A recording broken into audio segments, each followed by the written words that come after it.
ابدال کون ہیں؟ انشاءاللہ العزیز آج ابدال کا ذکر کیا جائے گا کہ ابدال کہتے کس کے ہیں، کہ ابدال جو ہوتا ہے اس کی صفات کیا ہیں، ان کے اندر کیا خصوصیات ہوتی ہیں۔ حضرت سیدنا محمد بن عبد المالک رحمۃ اللہ تعالی علیہ بیان کرتے ہیں کہ حضرت سیدنا عبد الباری علیہ رحمۃ اللہ الباری نے فرمایا، میں نے حضرت سیدنا ناز النون مصری علیہ رحمۃ القوی سے عرض کی، مجھے ابدال کی صفات بتائیں۔ انہوں نے فرمایا،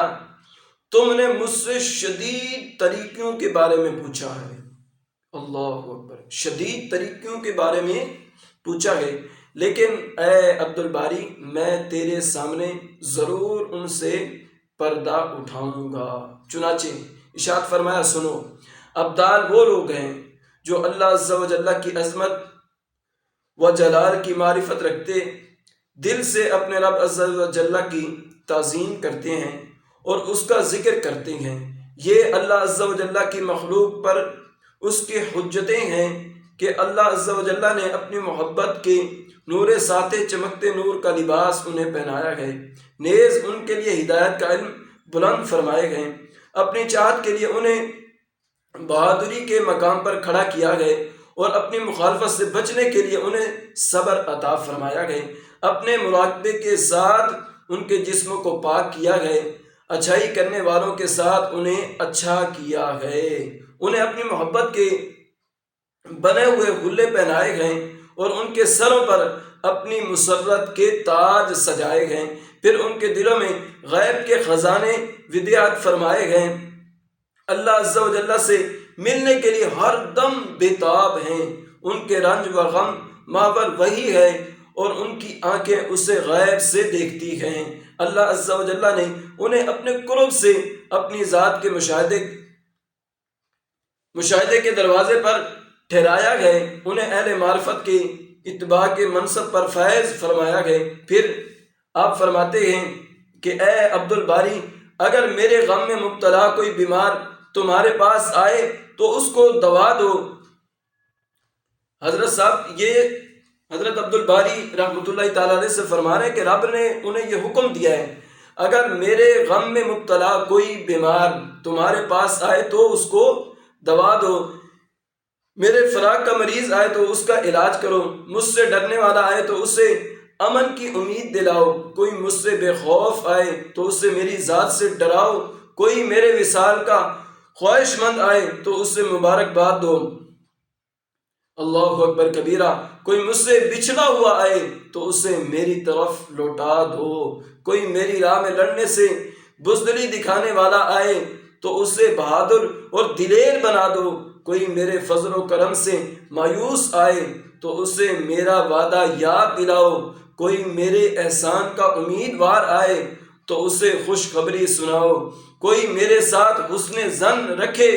تو اس کا دل بڑھاؤ، مجھ سے محبت کرنے والا آئے تو اسے میری محبت پر مزید اکساؤ، کوئی میری تعظیم کرنے والا آئے تو اس کی تعظیم کرو، کوئی میری راہ کا متلاشی آئے تو اس کی میری طرف رہنمائی کرو، کوئی نیکی کے بعد برائی کرنے والا آئے تو اسے اعتاب کرو، جو شخص میرے لیے تم سے ملاقات کا خواہش مند ہو تو اس سے ملاقات کرو، جو تم سے غائب ہو اس کی خبر گیری کرو، جو تم سے زیادتی کرے اسے برداشت کرو، جو تمہارے حق تلفی کرے اسے معاف کر دو، جو غلطی کر بیٹھے اسے نصیحت کرو، میرے دوستوں میں سے جو بیمار ہو اس کی عیادت کرو، جو غم زدہ ہو اسے خوشخبری سناؤ، اگر کوئی مظلوم تم سے پناہ مانگے تو اسے پناہ عطا کرو۔ آپ رحمۃ اللہ تعالیٰ علیہ عبد الباری کو ابدال جو ہوتا ہے اس کی صفات بتا رہے ہیں کہ یہ ساری صفات جو میں نے آپ لوگوں کے سامنے بیان کی، یہ صفات عبد الباری رحمۃ اللہ تعالیٰ علیہ کو بتائی جا رہی ہے کہ ابدال اس سے کہتے ہیں۔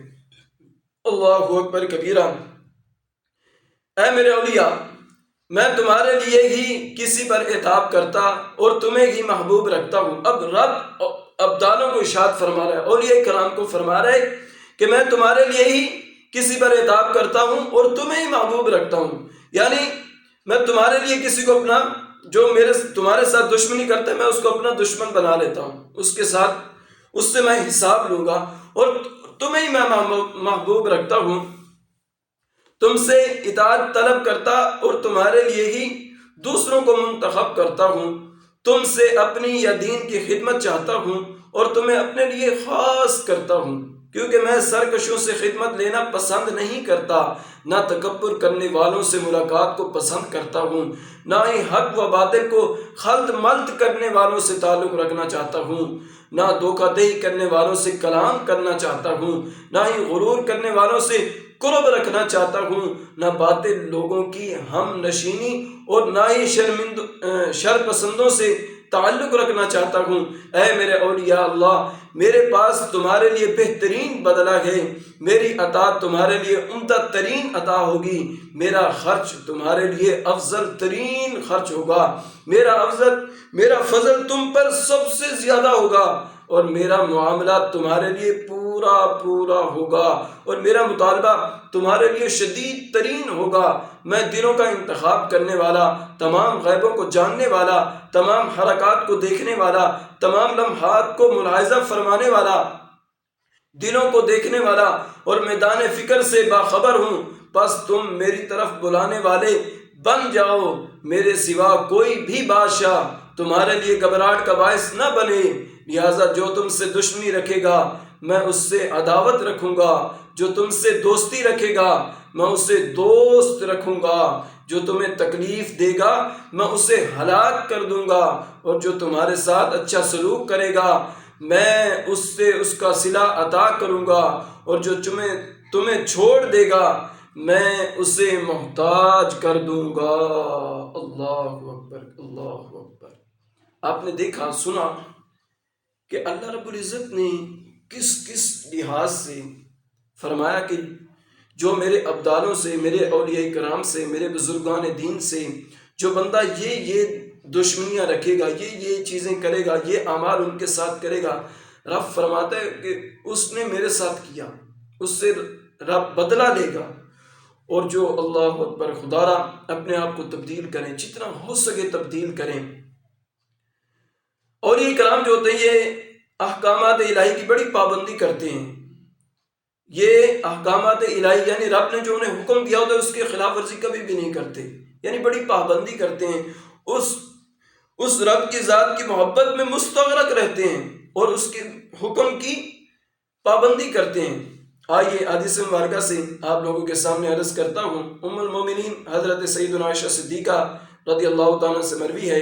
کہ اللہ عز و جل کے محبوب دنائے غیوب منزہ عین العیوب صلی اللہ تعالیٰ علیہ وسلم نے ارشاد فرمایا،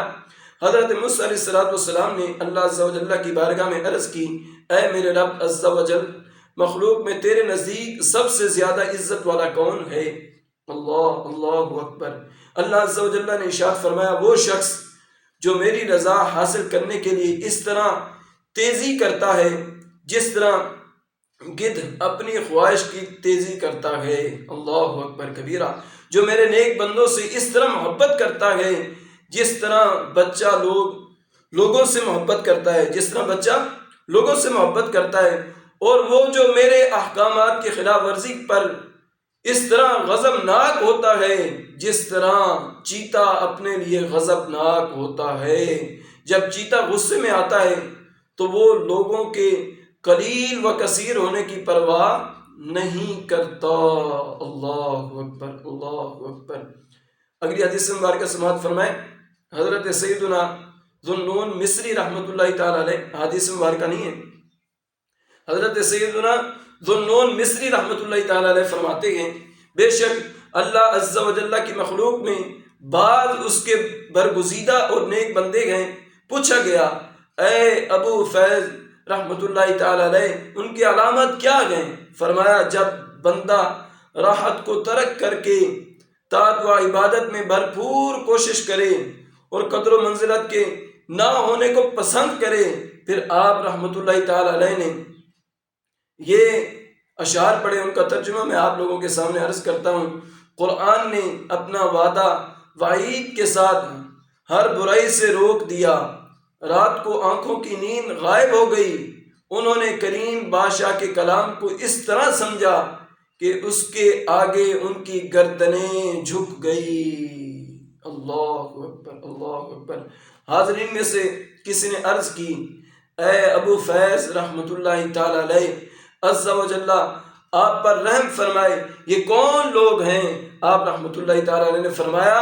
تجھ پر افسوس ہے، یہ وہ لوگ ہیں جنہوں نے سواریوں کو پیشانی کا تکیہ اور مٹی کو پہلو کا بچھونا بنا لیا۔ قرآن پاک ان کے گوشت و خون میں ایسا بس گیا کہ انہیں بیویوں سے دور کر کے ساری رات سفر میں رکھا۔ انہوں نے قرآن پاک کو اپنے دلوں پر رکھا تو وہ نرم ہو گئے، سینوں سے لگایا تو وہ کشادہ ہو گئے۔ اس کی برکت سے ان کی پریشانیوں اور غموں کے بادل چھٹ گئے۔ انہوں نے قرآن پاک کو اپنی طریقوں کے لیے چراغ اور قرآن پاک کی تلاوت کو اس طرح اپنے لیے لازم کر لیا جس طرح سونے کے لیے بچھونا لازم ہے۔ اللہ اکبر، اللہ اکبر۔ اپنے راستے کے لیے رہنما اور اپنی حجت کے لیے کامیابی بنا لیا۔ لوگ خوشیاں مناتے ہیں جبکہ یہ غمگین رہا کرتے ہیں۔ لوگ سوئے رہتے ہیں لیکن یہ بیدار رہتے ہیں۔ لوگ کھاتے پیتے ہیں اور یہ روزے رکھتے ہیں۔ لوگ قبر و حشر سے غافل ہوتے ہیں اور بے خوف رہتے ہیں جبکہ یہ قبر و حشر کے معاملات سے خوف زدہ رہتے ہیں، یا اللہ عز و جل سے ڈرتے ہیں اور اس کی نافرمانیوں سے بچتے گھبرائے رہتے ہیں اور نیک اعمال میں خوب مشقت اٹھاتے ہیں۔ عمل کے فوت ہو جانے کے ڈر سے اسے جلدی ہی ادا کر لیتے ہیں اور ہر دم موت کے لیے تیار رہتے ہیں۔ ان کے نزدیک اللہ عز و جل کے دردناک عذاب کے خوف اور وعدہ کیے گئے عظیم الشان ثواب کی وجہ سے موت کوئی چھوٹا معاملہ نہیں ہے۔ یہ قرآن حکیم کے راستوں پر گامزن اللہ عز و جل کے لیے قربانی پیش کرنے کے معاملے میں مخلص ہیں۔ یہ رحمان اللہ عز و جل کے نور سے منور اور اس بات کے منتظر ہیں کہ قرآن کریم ان کے ساتھ کیے ہوئے وعدوں کو پورا کرے، اپنی سعادت کے مقام میں انہیں ٹھہرائے اور اپنی وعدوں سے انہیں امن بخشے۔ چنانچہ یہ لوگ قرآن پاک کے ذریعے اپنی خواہشات اور خوبصورت حوروں کو پا کر ہلاکتوں اور برے انجام سے مامون ہو گئے، کیونکہ انہوں نے دنیا کی رونقوں کو غضبناک نگاہوں سے ترک کر کے رضا مندی والی آنکھوں سے آخرت کے ثواب کی طرف دیکھا۔ نیز فنا ہونے والی دنیا کے بدلے ہمیشہ رہنے والی آخرت کو خرید لیا۔ انہوں نے کتنی اچھی تجارت کی کہ دونوں جہاں میں نفع پایا اور دنیا و آخرت کی بھلائیاں جمع کی، کامل طور سے فضیلتوں کو پانے میں کامیاب ہوئے۔ کچھ دن صبر کر کے اپنی منزلوں تک پہنچ گئے۔ عذاب والے دن کے خوف سے کم مال و زر پر ہی قناعت کر کے زندگی کے ایام گزار دیے۔ مہلت کے دنوں میں بھلائی کی طرف جلدی کی، حوادثات کے زمانہ میں حوادث زمانہ کے خوف سے نیکیوں میں تیزی دکھائی، اپنی زندگی کھیل کود میں گنوانے کے بجائے باقی رہنے والی نیکیوں میں حصول کے لیے مشقتیں اٹھائی۔ اللہ عز و جل کی قسم، عبادت کی تھکاوٹ نے ان کی قوت کو کمزور کر دیا اور مشقت نے ان کی رنگت بدل ڈالی۔ انہوں نے بھڑکنے والی جہنم کی آگ کو یاد رکھا، کیونکہ نیکیوں کی طرف جلدی کی اور لو لاب سے دور رہے، شک اور بد کلامی سے بری ہو گئے۔ فصیح اللسان، گونگے اور دیکھنے والے اندھے، ان کی صفات بیان کرنے سے زبان قاصر ہے۔ ان کی بدولت مصیبتیں ٹلتی اور برکتیں اترتی رہی۔ وہ زبان و ذوق میں سب سے میٹھے اور عہد و پیمانے کو سب سے زیادہ پورا کرنے والے ہوتے ہیں۔ مخلوق کے لیے چراغ، شہروں کے منارے، طریقوں میں روشنی کا منبع، رحمت کی کانیں، حکمت کے شمع اور امت کے ستون ہیں۔ بستروں سے ان کے پہلو جدا رہتے ہیں۔ وہ لوگوں کی معذرت کو سب سے زیادہ قبول کرنے والے، سب سے زیادہ معاف کرنے والے ہیں اور سب سے زیادہ سخاوت کرنے والے ہوتے ہیں۔ پس انہوں نے اللہ عز و جل کے ثواب کی طرف مشتاق دلوں سے ٹکٹکی باندھی، آنکھوں اور موافقت کرنے والے اعمال سے دیکھا۔ ان کی سواریاں دنیا سے دور ہو گئی، انہوں نے دنیا سے اپنی امیدوں کو ختم کر لیا۔ اللہ عز و جل کے خوف نے ان کے مالوں میں ان کی کوئی رغبت و خواہش نہ چھوڑی، لہٰذا تو دیکھے گا کہ انہیں نہ تو مال جمع کرنے کی خواہش ہوتی ہے اور نہ ہی اون وغیرہ کے ریشمی لباس کی تمنا کرتے ہیں، نہ تو عمدہ سواریوں کی، نہ ہی عمدہ کھانوں کی، نہ ہی محلات کی، کسی بھی ایسی چیز کی انہیں خواہش نہیں ہوتی جو آخرت سے موڑ دے۔ اللہ اکبر کبیرہ۔ حضرت رحمۃ اللہ تعالیٰ علیہ فرما رہے تھے کہ عبد الباری رحمۃ اللہ تعالیٰ علیہ کو حضرت نے فرمایا کہ یہ ابدال کی نشانیاں ہیں، اور آج دیکھیں ابدال کون لوگ ہیں جن کا اٹھنا بیٹھنا بچھونا سونا سب اللہ اور اس کے رسول کی رضا کے لیے ہے۔ تو سب کی بارگاہ میں یہی التجا ہے